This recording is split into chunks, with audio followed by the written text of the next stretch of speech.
ॐ नमो भगवते वासुदेवाय। ॐ नमो भगवते वासुदेवाय। ॐ नमो भगवते वासुदेवाय। ॐ नमो भगवते वासुदेवाय। ॐ नमो भगवते वासुदेवाय। ॐ नमो भगवते वासुदेवाय। नारायणं नमस्कृत्य नरं चैव नरोत्तमं देवीं सरस्वतीं व्यासं ततो जयमुदीरयेत्। नष्टप्रायेषु भद्रेषु नित्यं भागवत सेवया भगवत्युत्तमश्लोके भक्तिर्भवति नैष्टिकी। ॐ अज्ञानतिमिरान्धस्य ज्ञानाञ्जनशलाकया चक्षुरुन्मीलितं येन तस्मै श्रीगुरवे नमः। नमो ॐ विष्णुपादाय कृष्णप्रेष्ठाय भूतले श्रीमते भक्तिवेदान्त स्वामिनिति नामिने। नमस्ते सारस्वते देवे गौरवाणी प्रचारिणे निर्विशेषा शून्यवादी पाश्चात्यदेशकारिणे। जय श्री कृष्ण चैतन्य प्रभु नित्यानंद श्री अद्वैत गदाधर श्रीवासादि गौर भक्तवृंद। हरे कृष्णा कृष्णा कृष्णा हरे हरे, हरे राम राम राम हरे हरे। ग्रंथराज श्रीमद् भागवतम की जय, श्रीमद् भगवद गीता की जय, श्रील प्रभुपाद की जय, समवेत गौर भक्त वृंद की जय। वांछा कल्पतरुभ्यश्च कृपा सिन्धुभ्येव च पतितानां पावनेभ्यो वैष्णवेभ्यो नमः। Hare Krishna, dear devotees, I welcome you to today's Srimad Bhagavatam for All session. We are going to start a new chapter today. We completed chapter 7 of the 10th canto yesterday. So the chapter culminated with Yashodamai seeing the whole universe in the mouth of baby Krishna. So, and then when she saw that, how did she feel? She got scared that maybe my son got some disease or something. So she just closed her eyes to meditate on Lord Narayan to protect her baby. Like that. And also how we saw her eyes are compared to the eyes of a deer cub, because the deer cub is very fearful. Similarly, she was also very fearful. She was astonished when she saw all the upper planets and outer space, mountains, rivers, forests, seas, islands. Islands means Jambudweep and all these big, big islands. Inside Krishna's mouth, she practically saw the whole universe. So she was astonished. So Krishna was exhibiting his Aishwarya in front of Yashodamai, but it didn't stay. She couldn't accept that like that. So now we are going to the next chapter, chapter 8. And this chapter is entitled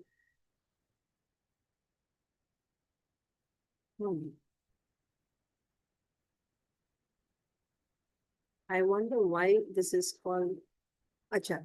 Because Krishna shows the universal form within his mouth another time.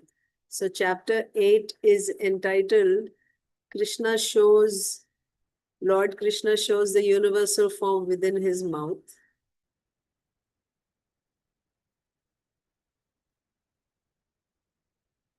But first we are going to read about the name-giving ceremony of Krishna by Garga Muni.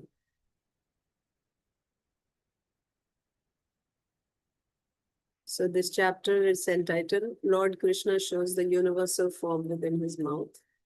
Let's begin with text 8. śrī-śuka uvāca gargaḥ purohito rājan yadūnāṁ sumahā-tapāḥ vrajaṁ jagāma nandasya vasudeva-pracoditaḥ. śrī-śuka uvāca gargaḥ purohito rājan yadūnāṁ sumahā-tapāḥ vrajaṁ jagāma nandasya vasudeva-pracoditaḥ. So Śukadeva Gosvāmī said, Garga purohitaḥ yadūnāṁ. So Garga Muni, the purohita, the priest of the Yadus, of the Yadu dynasty. So he is the priest of Yadus, and not just him. He is the priest, yes, but he is coming in the line. That means his father, his grandfather, they are all in the same, line.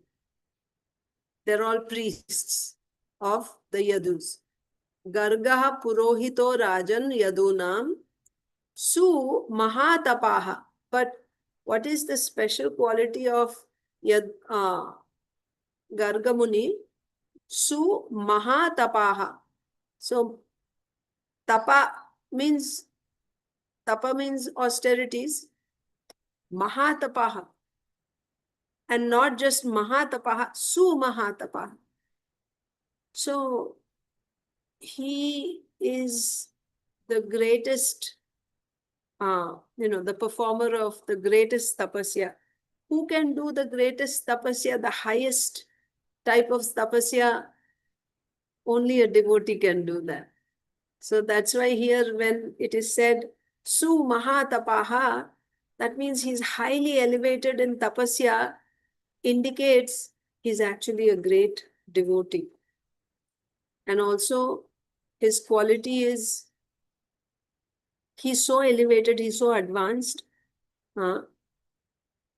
He's an astrologer. Not that he just studied. He's so expert at it. He knows past, present, and future. He can tell past, present, and future of anyone. Like that. So, sumahā-tapāḥ. He is the purohita of the Yadus. Rājan means Śukadeva Gosvāmī speaking to Parīkṣit Mahārāja. O Parīkṣit Mahārāja, Garga Muni, who is the purohit of Yadus and who is sumahā-tapāḥ, highly elevated, highly advanced devotee of the Lord. Vrajaṁ jagāma. Vraja, who is Vraja? Nandasya. Nandasya Vraja. So we see Vraja means the place, the residential area of the cowherds is called Vraja, where they stay, their community where the cowherds, reside. That place is called Vraja. So who is Vraja? Nandasya Vraja. Nanda Mahārāja is called Vrajendra, king of the Vraja. So Nanda's Vraja. Jagāma, you can say he went. So he went to Vraja means he went from Mathura. Or you can say he went to Nanda Mahārāja's Vraja. Or he came to Nanda Mahārāja's Vraja. So Garga Muni, who is the priest of the Yadus, who is sumahā-tapāḥ, highly elevated in tapasya, that means he's a great devotee. He came to Nanda Mahārāja's Vraja, or he went to Nanda Mahārāja's Vraja. Why? vasudeva-pracoditaḥ, being inspired or being asked or requested by Vasudeva. Being requested by Vasudeva. Garga Muni went to Nanda Mahārāja's vrajaṁ. Garga Muni, who is the priest of the Yadus, who is the greatest devotee, went to Nanda Mahārāja's vraja, being inspired by Vasudeva. So, let me just read the translation. Śukadeva Gosvāmī said, O Mahārāja Parīkṣit, the priest of the Yadu dynasty, namely Garga Muni, who was highly elevated in austerity and penance, was then inspired by Vasudeva to go see Nanda Mahārāja at his home. So he was inspired by Nanda Mahārāja. Sorry, he was inspired by Vasudeva to go and see Nanda Mahārāja. Okay. So we see, Srila Vishwanath Chakravarti Thakur is explaining, this chapter describes Krishna's name-giving ceremony, his crawling and stealing butter, his eating dirt and displaying the universal form. So what all chapters are we going to see in, what all topics are going to be covered in this chapter? Chapter 8, Krishna's and Balaram's name-giving ceremony, Krishna's crawling and stealing butter, and his displaying the universal form to his mother. After telling how Krishna killed a series of demons up to Trinavarta. So we saw Krishna killed Putana, then we saw Shakatasur, Trinavarta. So after telling how Krishna killed a series of demons up to Trinavarta, Śukadeva remembered Krishna's name-giving ceremony, which took place before the killing of Trinavarta, and then narrated the story. So, when was Trinavarta killed? When Krishna was 1 year old. Yes? Trinavarta was killed when Krishna was 1 year old. But when did the name-giving ceremony happen? This happened when Krishna was 100 days old, according to earthly calculation, since his appearance, 100 days since his appearance. So, you see, for these samskaras, there is a particular time period when these samskaras have to be performed. Samskaras like name-giving samskara, hair-cutting samskara, and, like that, different samskaras, they're supposed to be performed at a certain time. That means certain age.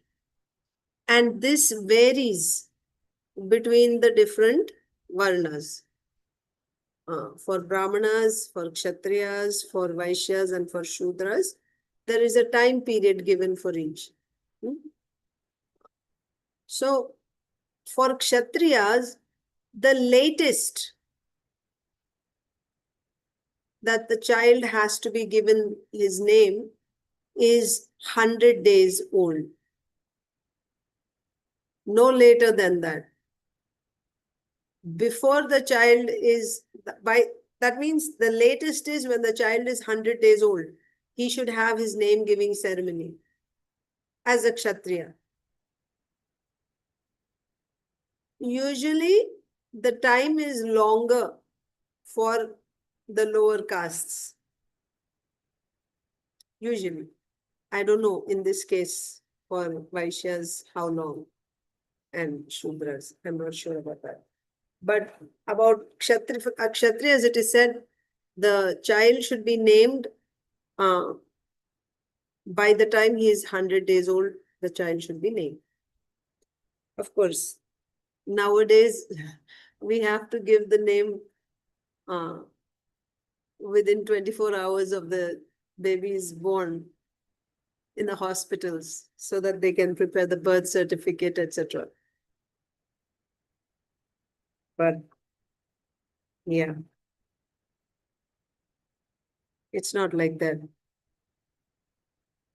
According to scripture, that immediately after birth, the name has to be given. No.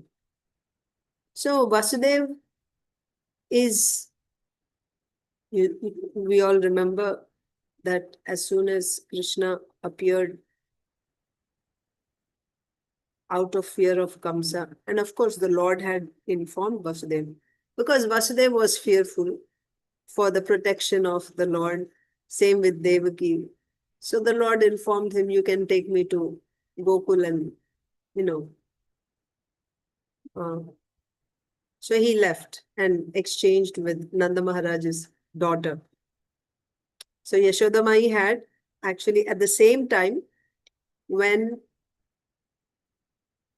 Krishna appeared to Vasudeva in Mathura, or Krishna appeared to Devaki Mai, appeared in front of Vasudeva and Devaki. He appeared. At the same time, he appeared to Yashoda Mai in Gokul. Same time.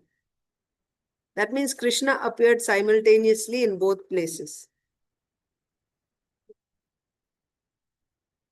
At the same time, exactly same muhurta, he appeared to Yashoda Mai and here to Devaki. And also there is no need to doubt how he can appear in two places. Why not?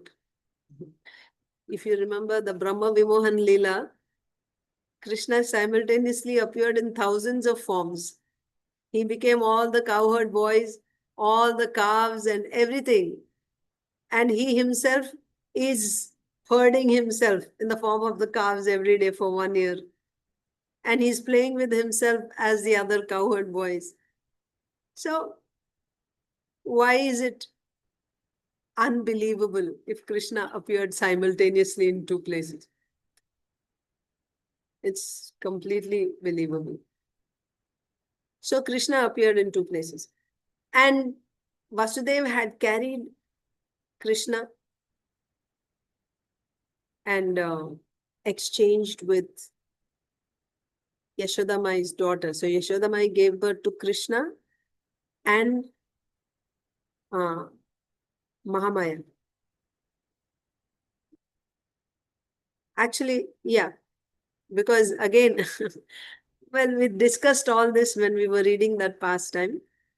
Krishna had told Yogmaya to appear in Vraja along with her expansion. So who is Yogmaya's expansion? Mahamaya. So Yogamaya and Mahamaya both appeared, but Yogamaya appeared there not in a visible form. She appeared to Yashoda Mai, but she did not grow up as Yashoda Mai's daughter because she appeared in an invisible form and she remained in Braja. However, the expansion of Yogamaya Mahamaya, she was there as a baby, and Nanda Mahārāja carried her, exchanging Krishna with the girl. He took the girl with him, Mahamaya, and came back to Mathura. What about Krishna who appeared to Yashoda Mai? He was there. Yeah, we don't hear about Vasudeva seeing Krishna there. But then Krishna who appeared to Yashoda Mai is the original. Original meaning Yashoda Nandan Krishna. Golok Krishna. Krishna of Goloka. Original. And the Krishna who appeared to Vasudeva is Vasudeva Krishna. So Vasudeva Krishna just went and, entered into Vrajendra Nandan Krishna. That's what happened. So now Vasudeva is here and we know how Kamsa came and, he was expecting the 8th baby to be Krishna, but he was surprised that it was a girl. the eighth baby was not supposed to be a female. So then he was, however, because the eighth child of Devaki was supposed to kill him, he attempted to kill that baby too. However, she went into the sky, revealing her 8-armed form as Durga Devi, and informed him that the child that is going to kill him is already there somewhere else. He appeared somewhere else. So since then, Vasudeva has been, he is very careful. He didn't go to Vraja or, because he didn't want Kamsa to, even get the slightest suspicion. Kamsa was already sending demons to, first of all, he said, kill all the babies that were born within 10 days after Krishna's birth.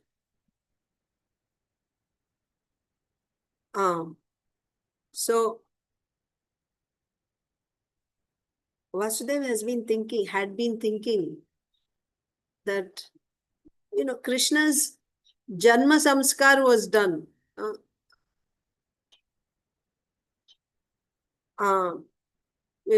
Like after birth, Nandotsav was celebrated.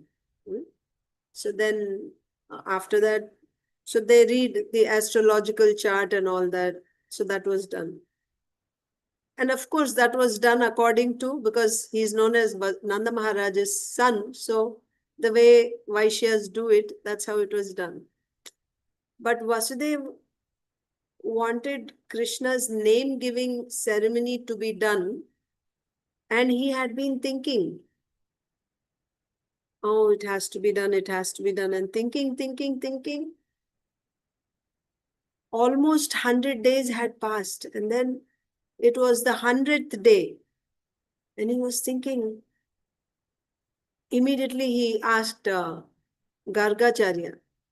He called for Gargacharya and he told him, you see, Gargacharya knows everything. He knows past, present and future.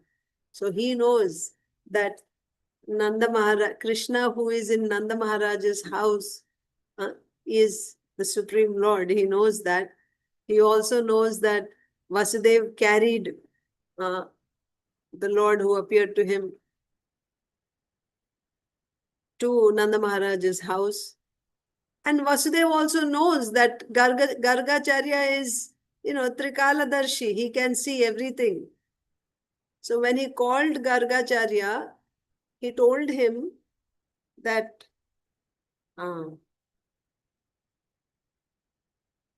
please go to Nanda Mahārāja and perform the name-giving ceremony of both Krishna and Balaram. Both are Vasudeva's sons. One is Rohini's son and the other is Devaki's son. As Vasudeva knew, so he told Gargacharya, please go and do the name-giving ceremony, but you have to be very careful when you do that. It has to be done very secretly, without anyone's knowledge.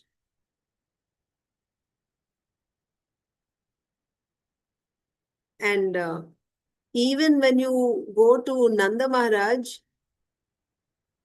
don't appear to be very, excited, and don't even tell him that you came there to do the name-giving ceremony. Rather, you talk to him in such a way that he himself will ask you. You see? And do it in a very secretive way, so that Kamsa will not get any suspicion.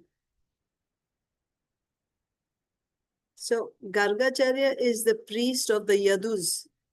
So he understood diplomacy.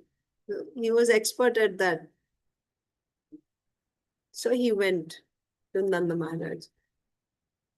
Meaning, Nanda Mahārāja, I'm sorry, Vasudeva prepared Gargacharya nicely. How to proceed and how to, conduct himself when he goes to Vraja to do the name-giving ceremony. But he was Vasudeva was very keen that the name-giving ceremony must be performed now because that was the last day. For Kshatriyas, it had to be performed within 100 days, and that was the 100th day. So he sent Gargacharya to please go immediately and do the name-giving ceremony. So let's continue reading. Śukadeva Gosvāmī said, O Mahārāja Parīkṣit, the priest of the Yadu dynasty, namely Garga Muni, who was highly elevated in austerity and penance, was then inspired by Vasudeva to go see Nanda Mahārāja at his home. Tam dṛṣṭvā parama-prītaḥ pratyutthāya kṛtāñjaliḥ ānarcādhokṣaja-dhiyā praṇipāta-puraḥsaram. Tam dṛṣṭvā parama-prītaḥ pratyutthāya kṛtāñjaliḥ ānarcādhokṣaja-dhiyā praṇipāta-puraḥsaram. Tam means Garga Muni, him, dṛṣṭvā, seeing Garga Muni, parama-prītaḥ, supremely pleased. Who? Nanda Mahārāja. So now Garga Muni arrived at Nanda Mahārāja's house. When Nanda Mahārāja saw Garga, you see, sumahā-tapāḥ is said. Garga Muni was a very famous personality. As a great devotee, as the priest of the Yadu dynasty, not just himself, but his whole lineage. He's coming in a family of priests, and he is also highly qualified. So simply getting to see Garga Muni at his house was a great honor for Nanda Mahārāja. So when he saw Garga Muni, how did he feel? Parama-prītaḥ. He was supremely pleased. So, pratyutthāya. Pratyutthāya means to stand up. This is also a very important principle, Vedic principle, that when you see a superior, you must stand up. So, and somebody who's superior to you, when you see them, if you're sitting down, you should stand up. What happens when you do this? Your lifespan increases. Just see how scientific, how meaningful the Vedic culture is. We do this out of culture. And if we don't do, what happens? If a superior comes in front of you and you don't stand up, your lifespan is reduced because it is a sign of arrogance, disrespect. So when a superior comes, you should stand up as a sign of respect. Pratyutthāya. So Nanda Mahārāja, when he saw Garga Muni, from every angle, you can see even from the social perspective, when a Brahmana comes, Vaishya is standing up, right? but he's a great devotee. Nanda Maharaj stood up and kṛtāñjaliḥ, folded his palms. Namaskar, right? Folded his palms. That's a way of greeting and offering respects. So when Garga Muni came, Nanda Maharaj stood up and folded his palms. And how did he feel? Parama-prītaḥ. When you see a devotee of the Lord, if you don't feel happy, seeing a devotee of the Lord, it is counted as one of the 6 Vaishnava aparad.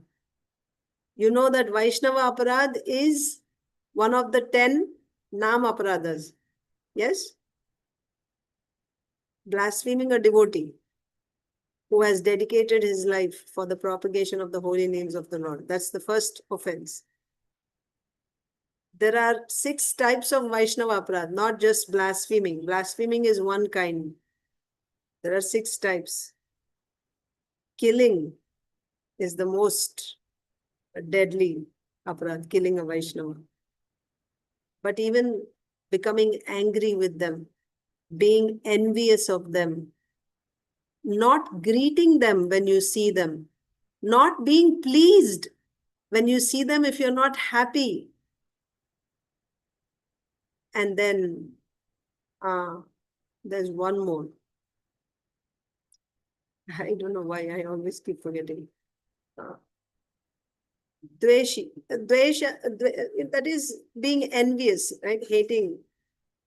That's there. Killing.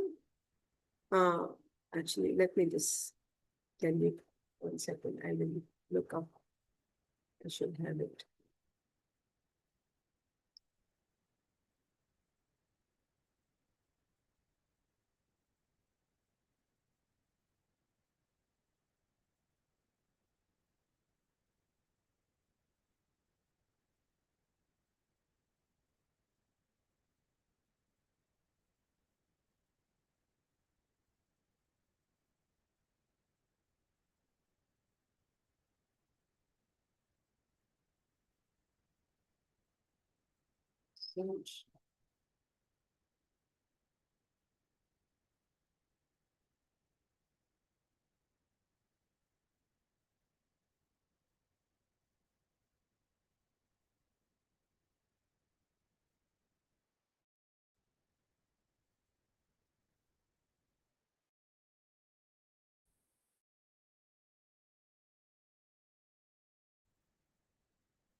Hare Krishna Mataji. Yes, Mataji. So the 6 Vaishnava aparads, like killing a devotee, blaspheming a devotee, envying a devotee, failing to offer obeisance to a devotee, becoming angry with a devotee, and not feeling joy upon seeing the devotee. Acha. So yeah, so the one that blaspheming, I didn't count that one. Yes, thank you. Yes. So yes.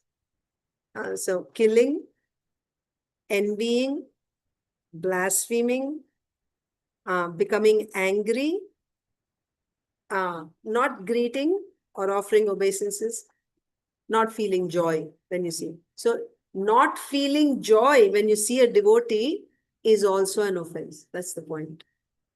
Not feeling joy when you see a devotee is also Vaishnava aparad. Because Krishna is there, right? It's actually Vaishnava aparad is aparad to the holy name. It's an offense to the Supreme Lord. So we see here Nanda Maharaj, when he saw Garga Muni, how did he feel? Parama-prītaḥ. Extremely, he was pleased to see.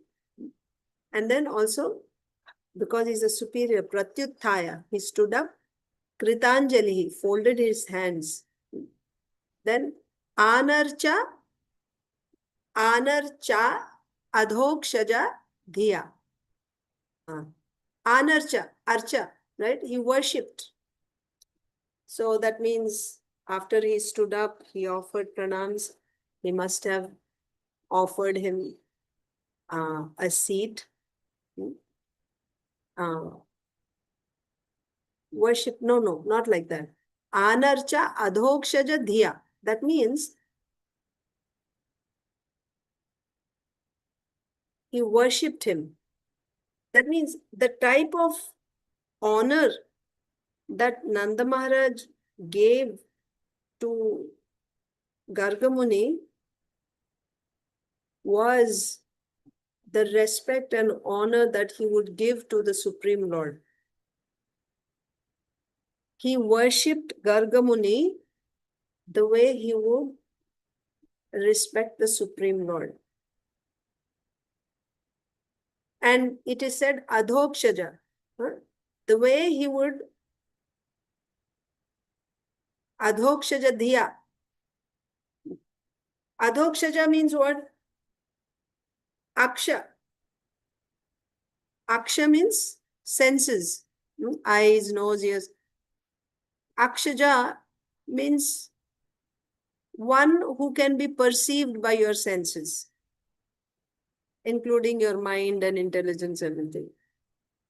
Adhokṣaja means he is beyond the purview of your senses. You cannot conceive him, you cannot perceive him with your senses. He is adhokṣaja.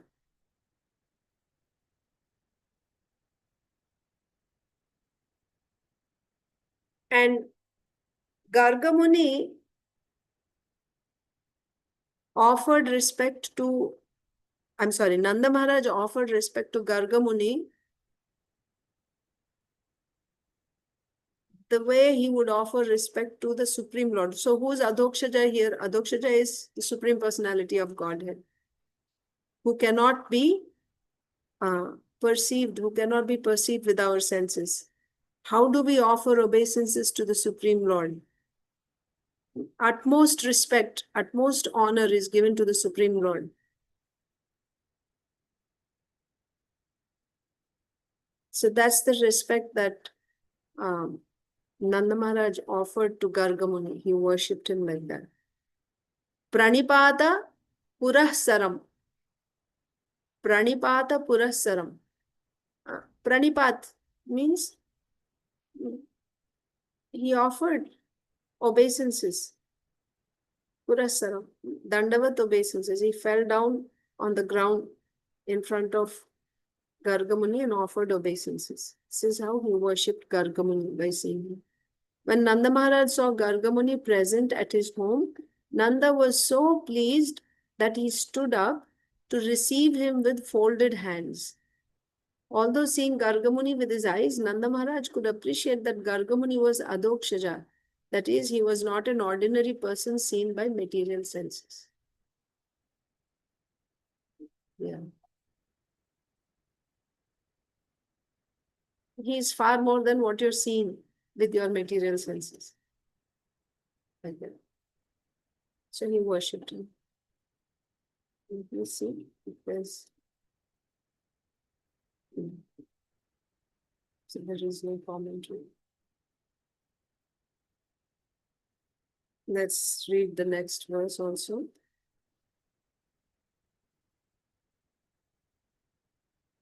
Supavishtam kṛtātityam girāsūnritaya munim nandayitva bravid brahman purnasya karavāmakim. Supavishtam kṛtātityam. Su upavishtam. Su upavishtam. Krita atityam. Gira sunritaya munim. Gira sunritaya munim.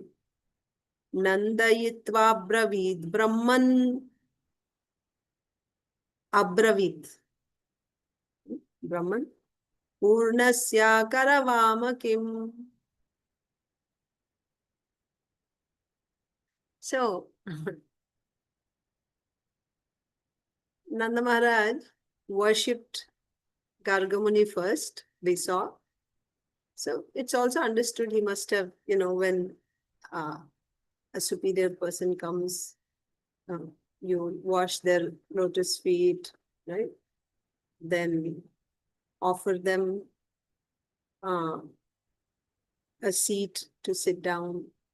And also, you offer something to eat. So it is understood that all that was done. So the first thing that is done is when a Brahmana comes, when a superior comes, you offer worship, offer obeisances and, wash the lotus feet and offer worship. And then the last thing is you feed them sumptuously. That's the system. So then, of course, after they eat everything, then finally you give some mukwas or something like that. So when Garga Muni upavishtam, that means all that was done. Worship was done and, he took his prasad and everything and now he's comfortably seated. So when Garga Muni was seated very comfortably, upavishtam, krita atithyam. Atithyam is hospitality. So he was received nicely. Krita means it was done. He was received. Atithyam is hospitality. So he was received nicely by Nanda Mahārāja. After being received nicely, treated nicely, that means he was worshipped and he was fed nicely and now he's comfortably seated at that time. Gira Sunritaya Munim. Gira means words by words. Sunritaya, a very sweet. Munim, Garga Muni. How was he treated? How was he received by Nanda Mahārāja? Atithyam, what was the hospitality like? Of course, everything else was done, but with very sweet words. Nanda Mahārāja pleased Garga Muni with his sweet words. Sunritaya, right? Gira, very sweet words. Nandayitva Abravit Brahman. Excuse me, 1 second. Actually, please give me some time, like maybe 5 to 10 minutes. I'll be back.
Hare Krishna, Krishna Krishna, Hare Hare, Hare Ram, Ram Ram, Hare Hare. Thank you. Sorry for keeping you waiting. So, we're reading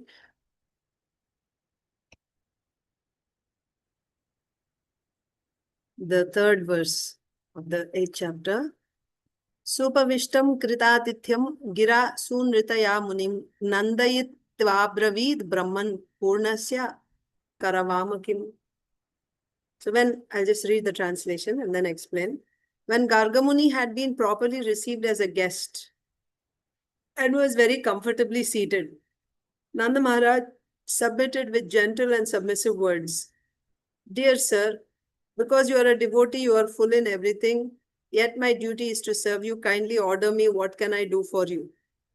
So, Nandayitva Abravit. Nandayitva means Nanda, just like the word Ananda, right?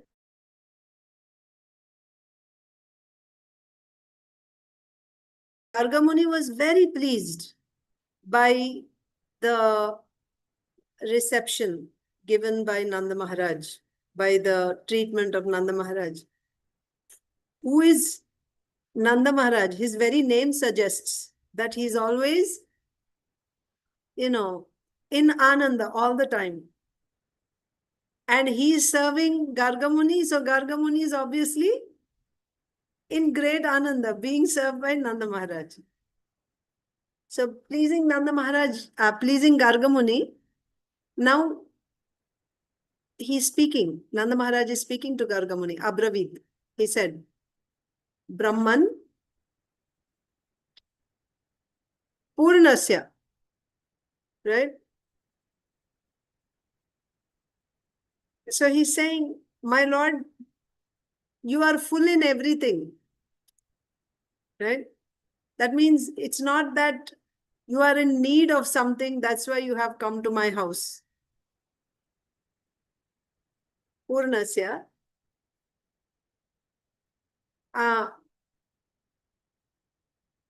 Of one who is full in everything. Purnasya. Right? You are completely self-satisfied. You are full in everything. You don't need anything. But still,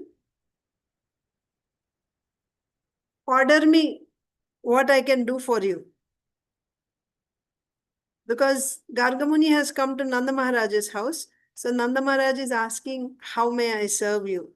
Not that you are in need of something, but please order me, like your servant. Please order me. What can I do for you? Like that. Purnasya. So the point is, he's saying you're already full in yourself. You're full in everything. You don't need anything. Yet it is my duty to serve you.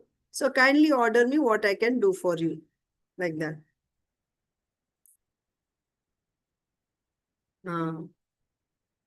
So in this context, Srila Vishwanath Chakravarti Thakur says, Nanda Mahārāja said, since you are complete and fully satisfied within yourself, what service can be possibly rendered to you?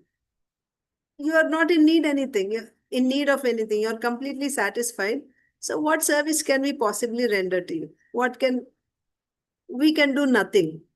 Like that. Karavama kim, right? Kim. So, or taking the word kim as a question, the sentence can also mean, do you want something? Though you are perfect within yourself, please tell us and we will try to do that. Kim means what, right? So it can either be that you are completely full in yourself, so what can we possibly do for you? We can do nothing because there's nothing that you need from anyone. Or it can also mean that, of course, you're full in yourself. Even though you are perfect within yourself, do you want something? Please tell me so that I will try to do that. Like that. Now, if we take the first meaning that You are full in yourself, so there's nothing that we can do for you, like that. Huh? Then Garga Muni would answer. So if Nanda Mahārāja's intention is to say that since you are complete and fully satisfied within yourself, what service can we possibly render to you? We can do nothing for you. If this is what Nanda Mahārāja said, if we take this meaning, then Garga Muni would answer, if I were full in myself, if I were completely complete in myself, why would I come to your house? Right? What is the point in coming to your house? We see that even, devotees go to wealthy people's homes, right? So Garga Muni is saying, why would I come to your house if I were already full? Because you're saying, purnasya, I'm full in myself. If that were true, that I'm full in myself, I'm completely satisfied, why would I even come to your house? Garga Muni would ask that question, okay?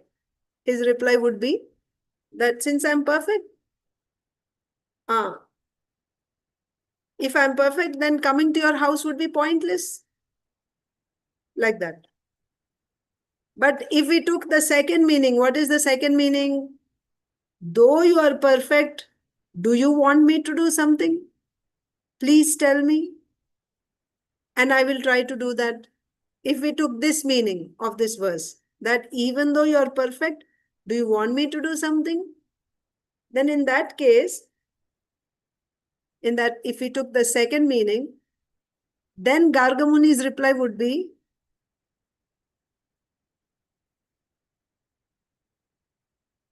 since I'm perfect, what can you do for me? Garga Muni would say this. If Nanda Mahārāja is saying, even though you are perfect, if you want me to do something, tell me, I will do. Then Garga Muni would say, since I'm perfect, what can you do? Like, what will I need if I'm perfect, so what can you do for me? Like that. You understood? First meaning is, for the first sentence, Garga Muni's reply would be that if I'm complete, my coming to your house would be pointless. Why did I come to your house if I'm complete? That would be his answer.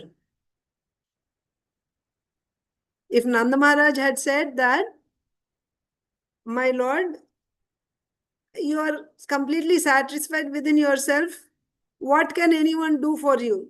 We cannot do anything for you. If that's what Nanda Mahārāja had said, then Garga Muni would say,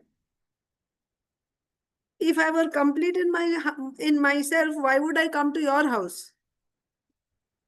That's one. Second meaning is, if Nanda Mahārāja were to say that even though you are perfect, do you still want me to do something for you? Then Garga Muni would say, if I'm perfect, why would I want you to do anything, and what can you do for me? Okay? So these are the two statements that Srila Vishwanath Chakravarti Thakur is saying. But one should not think in this way. Both sentences. We should not think like this. In both cases, coming to Nanda Mahārāja's house is not pointless. That means he is complete. That means if he's coming to Nanda Mahārāja's house, does it mean that he's not complete? We should not think like that. We should not think like that. Or we shouldn't think that he's complete, then there's nothing that Nanda Mahārāja can do for him. Both sentences cannot be taken like this. One should not think in this way. In both cases, coming to Nanda Mahārāja's house is not pointless. For welcoming a saintly person in a house is very valuable. Not that the saintly person is in need of something, but it is the grihastha who is benefited by the saintly persons coming to the house of the grihastha. Because you see, grihasthas don't go to saintly persons. There are many reasons. One reason is that a grihastha is used to the comforts of his home. So he is not, he's not willing to leave the comfort and go to an ashram where sadhus are staying, because it will be, they may say something like, why are you here, and do this and do that. So they're used to being in their comfort zone nicely in their home. So they cannot bear the, orders, or maybe sometimes some, what can I say? They may feel dishonored like that. So for that reason, they're reluctant to go. What if somebody says something harshly, they don't want to face that, so they don't go, it is said. But a sadhu is completely, he doesn't have anything of his own, right? He has renounced, he's dependent on the Lord. So he doesn't mind, even if he is dishonored or whatever, he doesn't care. He just keeps going everywhere. He doesn't care. So that's one thing why grihasthas don't willingly go to sadhu's place to see a saintly person. And also they have they're tied up with so many things. Before leaving home, they have to think of hundreds of things. At least dozens of things. Even in a Vedic setup, if I leave home and go away for a few days, what about my plants and trees? They will all dry up. I'll have to, who will water them? As simple as that. And what to speak of other things, right? So it's not easy for a grihastha to just leave home and go to meet a sadhu. It's not that sadhus are there in your town all the time, right? You may have to go to some other place. So you may have to leave and go for a couple of days or 3 days. So it becomes very difficult for a grihastha to leave and go. So like this, because of these reasons, it's very difficult. Grihasthas don't leave. One is, they're used to the comforts of their home. When they leave and go to an ashram, we don't know what type of food we will get and whether we'll get accommodation or not, and so many things, So they'd rather stay in their comfort zone. So they're not very eager to leave home and go in order to meet sadhus.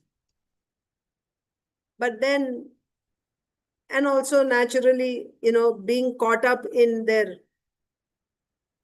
family affairs and, occupational duties, they're so caught up with that they don't think of going to a saintly person. But the saintly person is so kind that he comes to the house of the grihastha to benefit the grihastha, not that he's coming there to take something from them. Saintly person is not coming to a grihastha's house to benefit himself. Let me go and get some donations so that I will have, something to eat today, or, When a saintly person goes to a grihastha's house, it is the grihastha who is benefited by the saintly person's visit. So, taking both meanings is not correct. When Nanda Mahārāja said purnasya, right? You are complete in yourself. Then if Garga Muni is saying, if I'm complete, why I have come? Then what is the answer? If I'm complete, why I have come to benefit you. Like that. Of course, he is not saying that, but we should understand. Why does a sadhu come to a grihastha's house? Yes, he is fully satisfied in himself. He doesn't need anything. Still, he will go to benefit the grihastha. That's the point. Sadhu goes to benefit the grihastha. So we shouldn't think, if he is full, then what is the need to come? He is full, still he comes. And the other thing is, even though you are full, you want something, you want me to do something, then please order me. Then Garga Muni would say, well, if I'm full, what can you do for me? There's nothing that you can do for me. That is also not right. That is also not right. Even though he is full, still he will engage the grihastha in some service so that the grihastha will be benefited. That is the point here we should take. So even though he is full, still he will engage the grihastha in some service so that the grihastha will be benefited.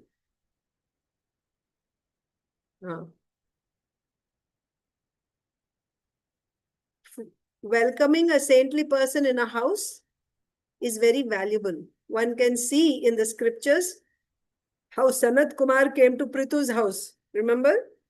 Sanat Kumar came to Prithu Mahārāja's house when he was doing that sacrifice. Vaman Dev came to Bali Mahārāja's house to bestow mercy. So in this mood, Nanda Mahārāja spoke this verse, the third verse that we read. His intention is, you are complete in yourself.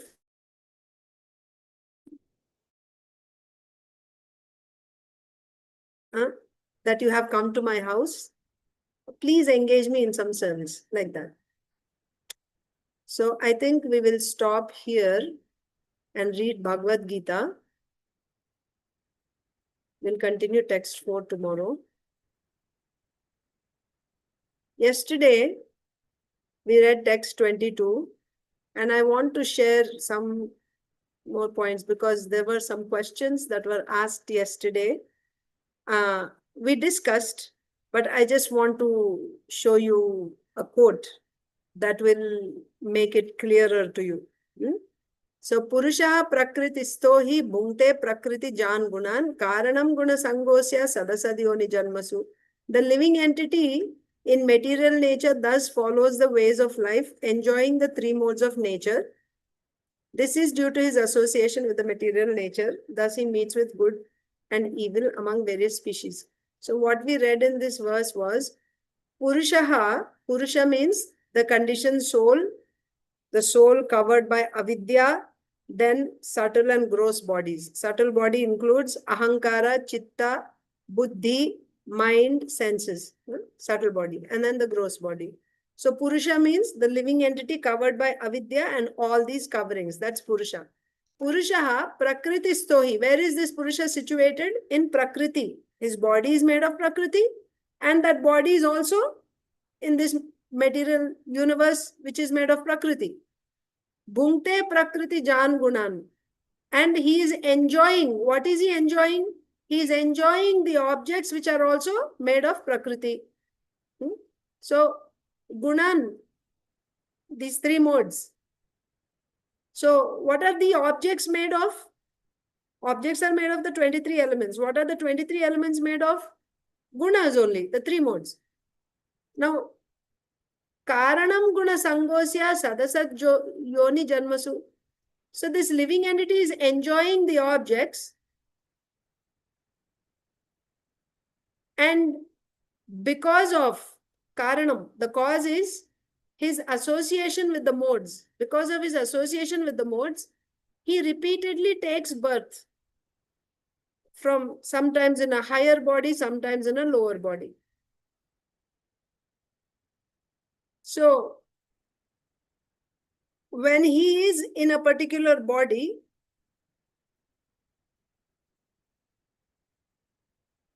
he is interacting with the modes by enjoying the objects, right? Made of material Prakriti, he's enjoying the objects. When he enjoys, there is a vasana created. Vasana means, you can say, vasana is like a Vritti Mataji. Vritti. Taste.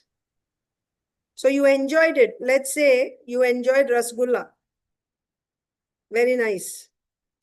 But after eating that rasgulla, it is leaving a vasana in you. That means you have that impression that you ate rasgulla and it is very nice. So you would want to eat it again another time when you get an opportunity. So it leaves vasana, impressions. Those impressions will make you, so those impressions are causing you to take another body now. You understand?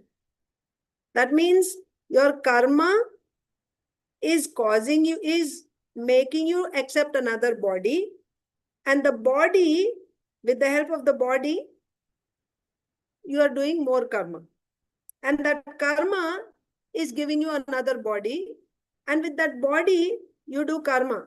And that karma is creating another body, and when you get that body, you're doing karma. In this way, you are stuck in the vicious cycle of birth and death. You keep changing from one body to another. So coming to the question that was asked yesterday about the ingredient, this Prakriti, material nature, let me share with you. That will be easier. Has actually two, say, Maya je dui vritti, Maya ar pradhan. So this material energy, Bahiranga Shakti, has two vrittis or two functions. There are two functions of material nature. What are the two functions?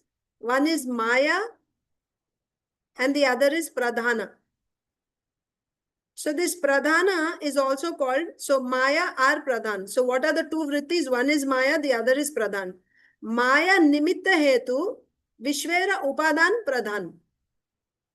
In simple words, there is upadana karanam and nimitta karanam. Upadana karanam means the ingredient cause or material cause. Nimitta karanam means the efficient cause. Maya is both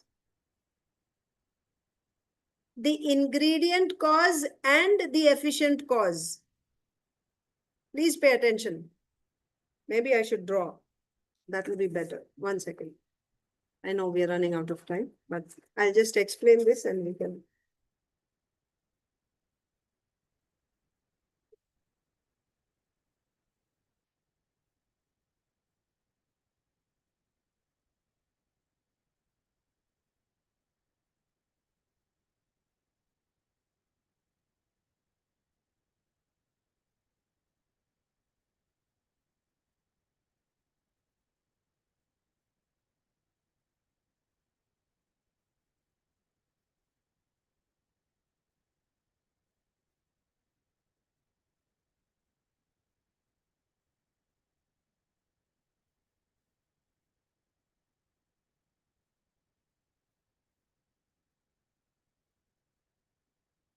Okay.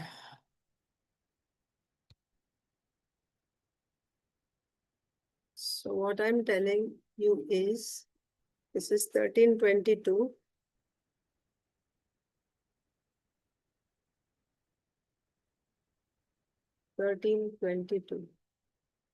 See, Maya has two functions: material cause and efficient cause.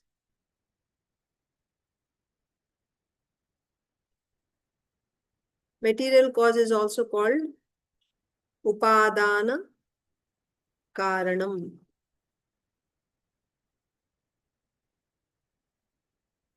And efficient cause is called nimitta karanam.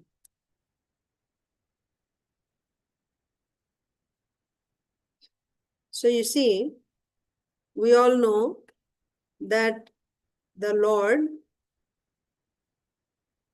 Karanodakashayi Vishnu glances on the external energy, Prakriti. He is glancing on Prakriti. As a result of that glance, Prakriti becomes Pradhana. Pradhana is the activated state or agitated state, right? Activated state of Prakriti. That means now this Pradhana is ready to produce the 23 elements after the Lord glances. So what is Pradhana producing? First, Mahat. This is the first of the 24 elements. What is the composition of this? Goodness. You see, Prakriti means what? It is just the three modes. Prakriti means it's made of the three modes. But here the modes are in equilibrium. Modes are agitated. They are not in equilibrium. Here they are agitated. They are not in equilibrium. Mahat is the first element produced. Then from Mahat, false ego is produced. Ahankara. So Ahankara is in ignorance. You see the three modes. Every element is actually made of modes only. But remember, the modes are not purely, each element is not purely in one mode. It's a mixture all the time. The proportion of one mode is more.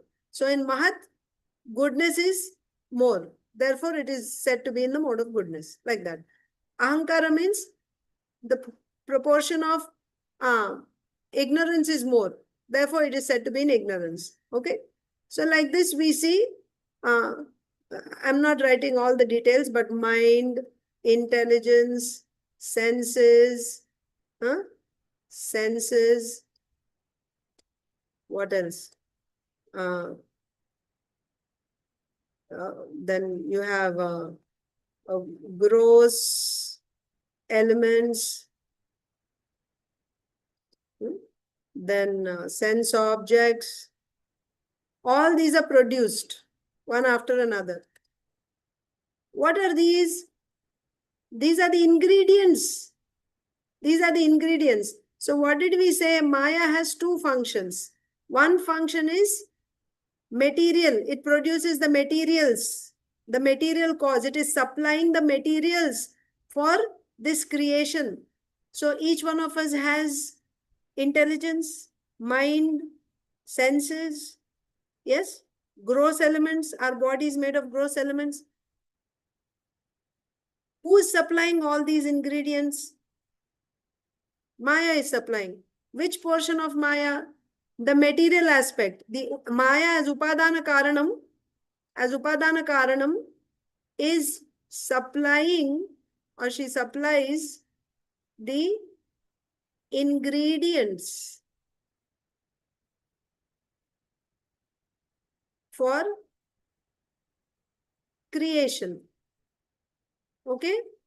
She is the supplier of ingredients for creation. What is the efficient cause? She is also moving this material creation. Moving the creation. How? Again, through the modes. Through the modes. So you have the ingredients themselves. So mind, that is also made of modes. Mind, intelligence, senses, we all have. And they are made of the ingredients. The ingredients are coming from Maya. But that is not the only role of Maya. She also has another role. So this efficient cause is also called Maya. This is called Pradhana. Material cause is called Pradhana. And efficient cause is called Maya. Maya, right? Putting you in illusion, right?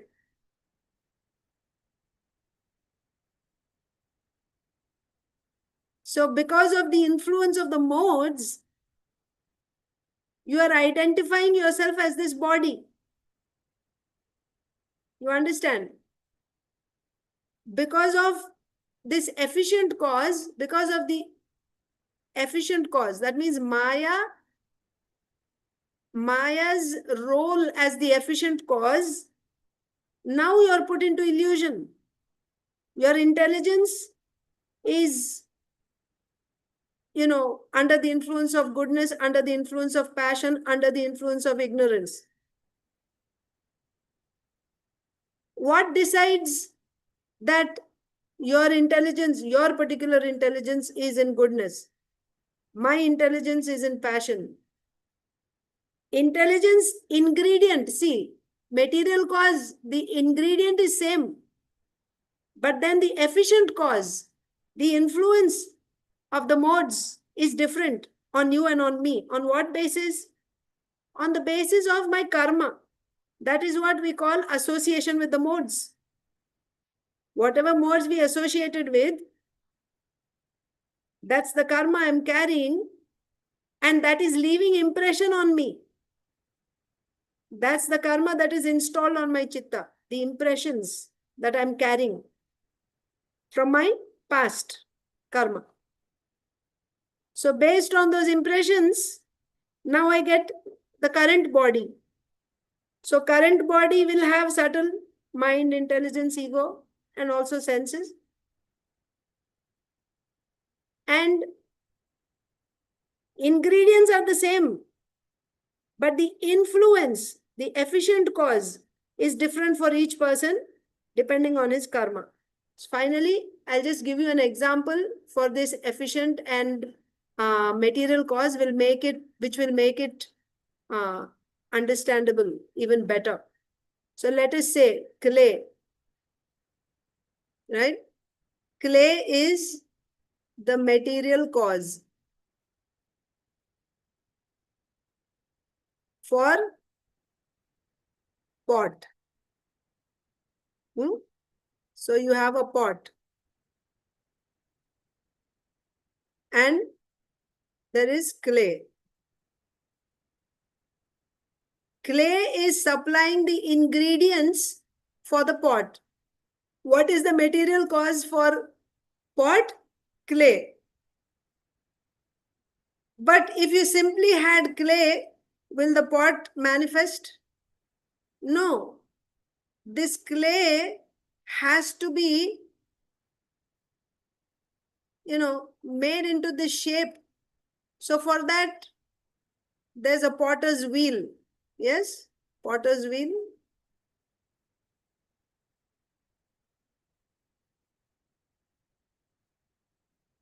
So this is a potter's wheel.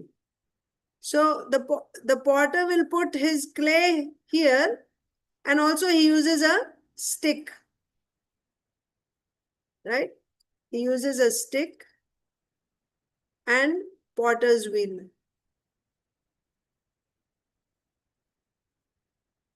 So this wheel, potter's wheel and stick are the efficient cause.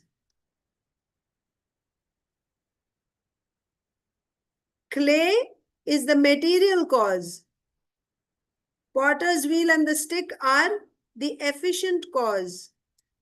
And finally, what you get is the pot. So for the manifestation of pot, there are two causes and both are Prakriti here. Prakriti is material cause and efficient cause. But actually speaking, this is because I have to tell the complete story. this much is sufficient to understand what is being said in this particular verse. But what we should understand is material cause is not, this Prakriti is not independent. If I don't say this, then I will be doing great disservice. Prakriti is not independent. Why? Because she is jada. Jada means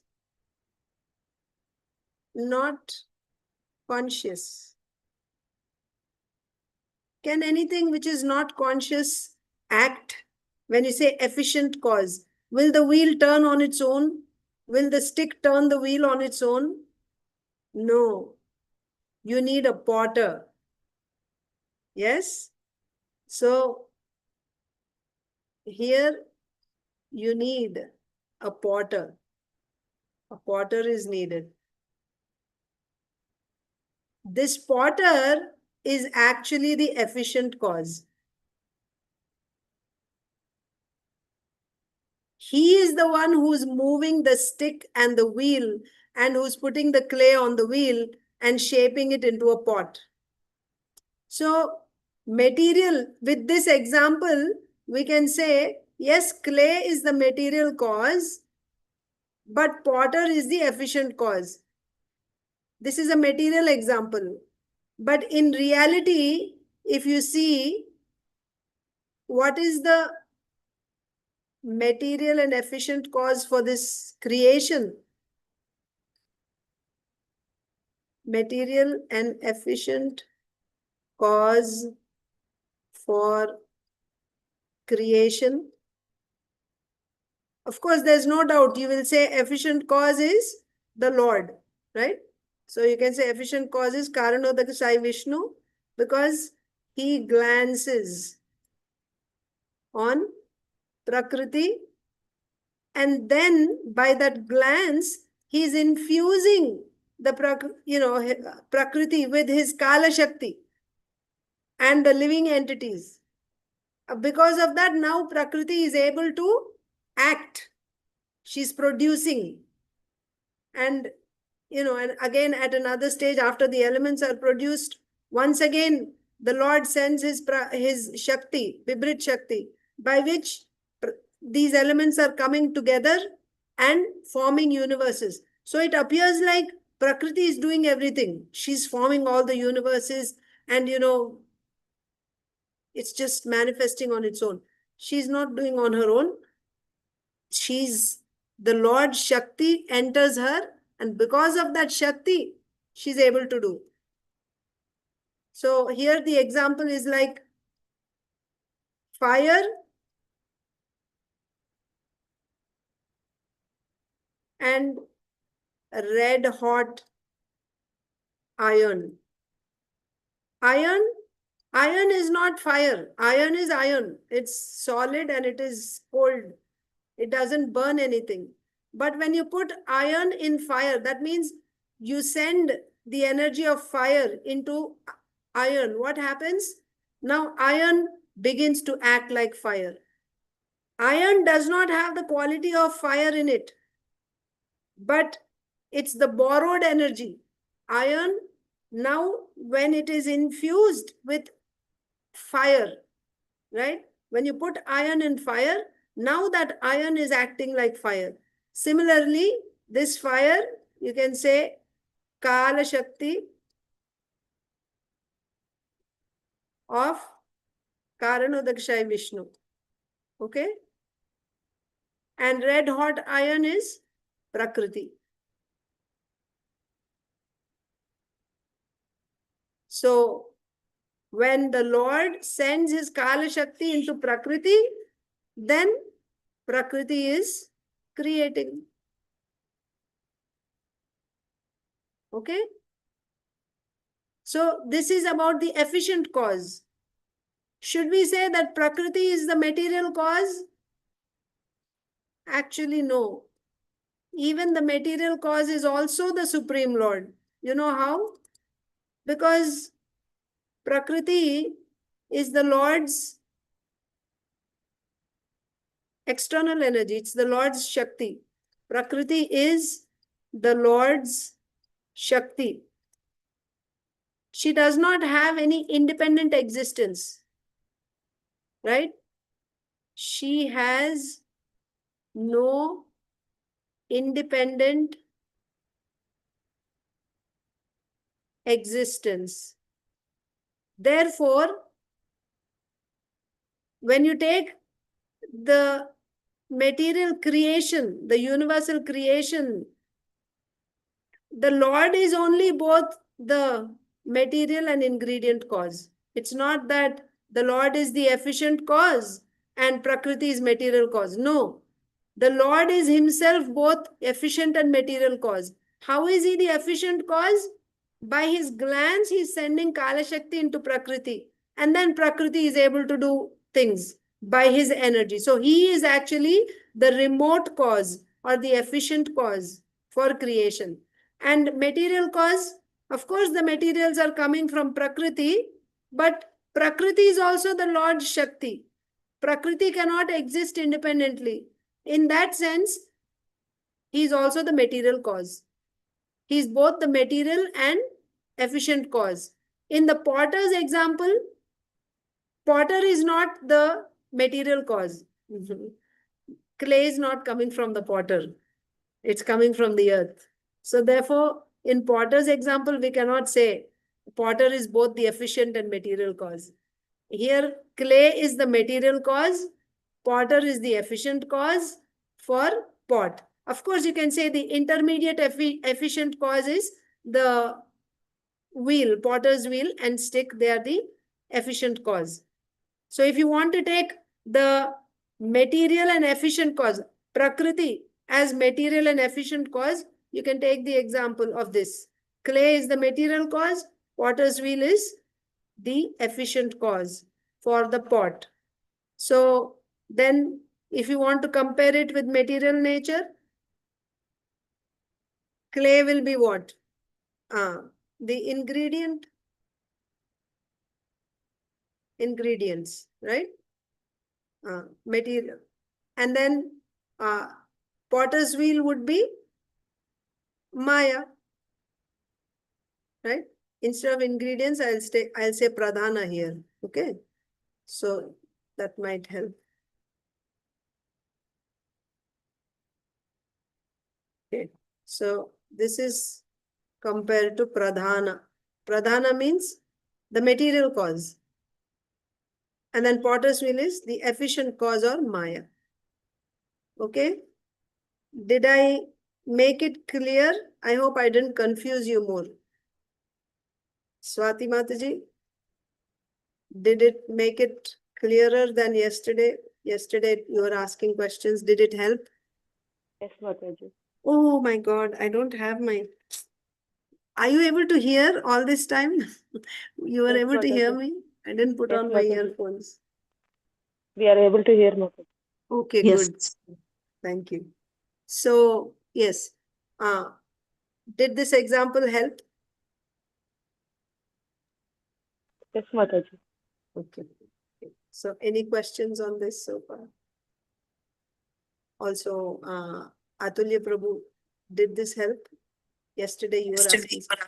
My apology, Mataji. I was a little caught up, so my attention was not very. But I'm Okay. gonna go back and listen to it again. Okay, Sorry. okay. No problem. If you have Yeah. any questions, let me know. Yeah, sure. Hare Krishna. Hare Krishna. So let me now just read the next. Should I read or leave? Just let me see. We finished this verse yesterday. There's not much explanation. Oh, it was a big purport. It's Mataji, okay. Hare Krishna, Mataji. Hare Yeah. Krishna, Mataji. Yes, yes. Silly question, but Mataji, if God is the cause of both remote cause and Efficient cause and material cause. the cause, then why he is creating, Mataji? Why we have to suffer these all things? Okay, I'll tell you 1 second. But so we will not cover the next verse today because it has a long purport. I will answer questions if anyone has questions. But if you need to go, you can go. Okay. I'm just going to answer questions. Okay. So Swati Mataji, you're saying if he is the efficient cause and efficient and ingredient cause, that's not the point. Why is he creating? Why this creation is there? That's your question, right? Swati Mataji. Mataji, I think you have already told because we are Vaimukyam, we are, but why he is only the creator. I understood that he is the cause and is the remote cause and efficient cause. Everything he is only. Of this creation, of this creation. Creation, of this creation. Everything means then why these souls means why he is put into we are again and again we are is keeping in Maya. At once only can take to him only, then why he is creating repeatedly? Okay. So the thing is, we are here already. The thing is, we are here. And our One more thing, condition. Mataji. Hmm. You told us Nitya Siddhas, we are Nitya Baddhas. Why he differentiated both of them? Because every individual soul is the pure soul only. But why he differentiated? He didn't differentiate. He didn't differentiate.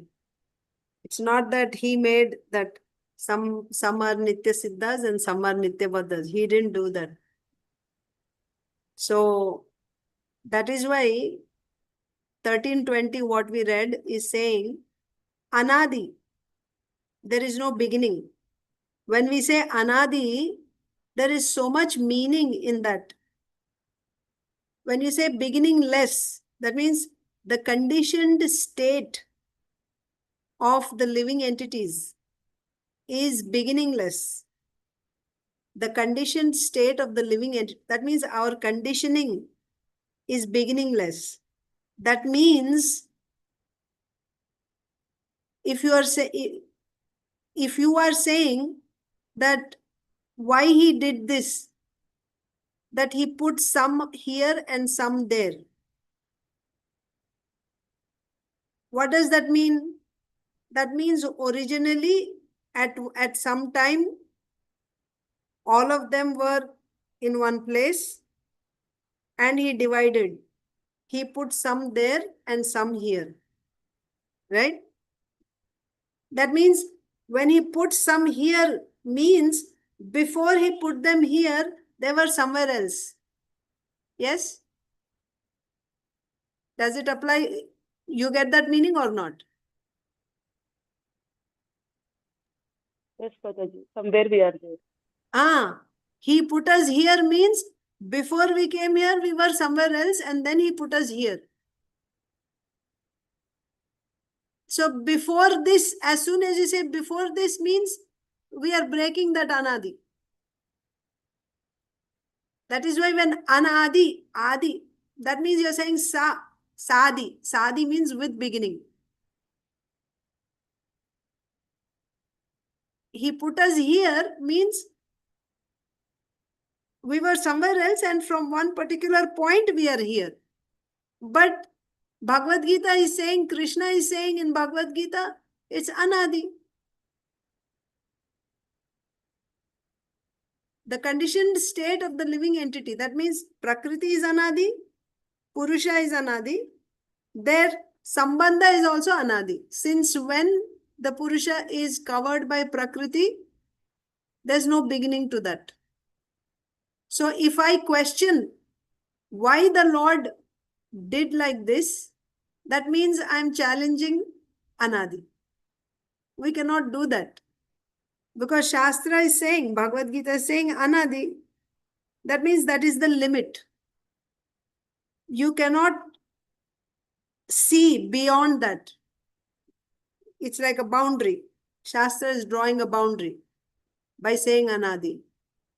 Before that, what happened? There is no before. That's why anadi, there is no beginning. If there is no beginning, how you can ask for beginning? What happened before that? So, basically, see. So, that is why in the initial stages, if we explain like this, initial stages means to a new devotee or to a new person. If you say like this, then they won't, their mind will not accept it. If you simply say that with this material mind, you won't understand. You first accept devotional service. You practice Krishna consciousness. By that, things will be revealed to you. He will not accept because he wants logical answer. So therefore, to somehow or other engage that person in devotional service, preaching strategy is to tell them that because you rebelled against the Lord, therefore you are put here. Then you get an answer. Oh, acha. Because of that, I'm here. Because that's why he put me here. Because I rebelled against him. Okay. So now if I chant and if I do devotional service, then I can go back. Okay. This will fit in my material logic, material intelligence. My mind will accept this. And then I will say, okay, so now I will start. So to get him to start devotional service, this is the preaching strategy. I showed you the other day. Srila Prabhupada tells to his god brother that, you know, when you preach, it is not that always you have to, preaching is, you know, it's not necessary that when you're preaching, always you have to present the Siddhanta there. It's not necessary. However, after one starts practicing devotional service, then Siddhanta also has to be presented to them. That also has to be presented. So now we are reading that, like that. So now because you have been hearing Shastra, studying Shastra, practicing devotional service for some time, now we don't have a problem when we are told that with this mind you cannot understand the things beyond this material world. You know, whatever Shastra tells us, that much we have to accept. But I have more inquiries about how it happens in the spiritual world. For that, you practice devotional service, and then by that, things will be revealed by the Lord, like that. But with material mind, simply with our logic and intelligence, we cannot understand. And also, Shastra saying anadi means don't go beyond that. Because even if we break our head trying to see, it is said there is no beginning and we want to see, but there is no beginning, but still there must be something on the other side. What is there? That inquisitiveness is there. But you won't get any answer because Shastra has already drawn a line, anand. But for preaching purpose, and what is the purpose behind that preaching? To somehow or other get this person to begin devotional service, somehow or other. By dint of that devotional service, then he will get some faith in Shastra. Then he will get. Directly, if you tell Shastra, he may not get that faith. Because for faith, he needs mercy. So, that's the procedure. Okay. So I think we'll stop here. It's already 8:25 for all of you. And I just covered yesterday's verse, whatever we read in Bhagavad Gita. I explained a little bit more with an example. Tomorrow we'll go to the next verse. Thank you all so much. Grantaraj Srimad Bhagavatam ki jai. Srimad Bhagavad Gita ki jai. Srila Prabhupada ki jai. Samavita Gaur Bhakta ki jai. Pancha Kalpatarujascha Kripa Sindhu Purvacha Patitanam Pavanam Vaishnava. Thank you, Mataji. Hare Krishna. Thank you, Mataji. Hare Krishna. Hare Krishna. Mataji, Hare Krishna.